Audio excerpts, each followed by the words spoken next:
Mona ka nisur countdowni, për 10 ditë fillon Big Brotheri. Për një person që ka jetuar edhe ka jetuar kaq shumë gjatë ditë.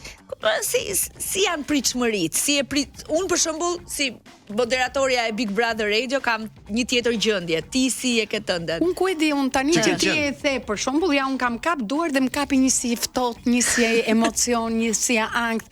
Shiko, është një eksperiencë shumë e bukur, një eksperiment i vështirë për ata që do fillojnë, dhe ajo që unë do të uroja më shumë është që edhe lojën që ta bëjnë të na japin sa më shumë kënaqësi që të mos fillojnë ato rrjetet sociale të zijej me të shara me të ashtu. Pra qetë bukur, argëtuese dhe dashuruese. Dhe dashuruese. Se nuk dalin dot ne pa dashuri. Po Mona, ne kështu themi qetë bukur, po tani aty loj nervash është, luftë emocionesh është. Pa diskutim. Vitet e fundit ka patur, ças ka patur. Ças na kanë Jozi që pritet vi pas pak.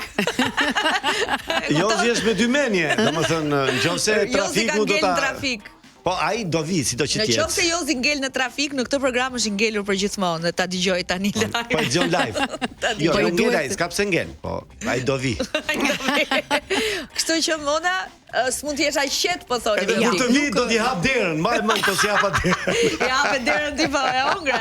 Ja pra, Jozi ju that, po mos ishte të dilte Jozi në Big, ku do ta kishe gjithë të sukses si Jozin? Nuk e dinim, nuk e kishim parë ala me këngëtari, ala me djali, ala me gjitha. Po mos ishte aty, po. Po mos ishte aty. Do ta ishte vetëm veriu. Idhuni të nxirrni më të mirën tua, idhuni të nxirrni atë Luanin, të kujtohet dikur në bigjet e para thoshte ma nxirre Luanin. Mona, nëse ti do të kishe një ftesë për të rihyrë, do ta pranoje sërish apo?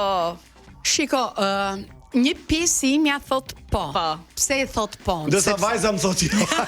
Vajza më ka hequr vizën piles, vajza kësaj radhe më ka thënë do të shoqëroj. Do bëj një sfidë me ty mami kok më kok. Si do shoqëroj? Do të brenda ajo? Po hyre në Big, unë jam gati të futem dhe të sfidoj. Më kujto, do të tregoj historinë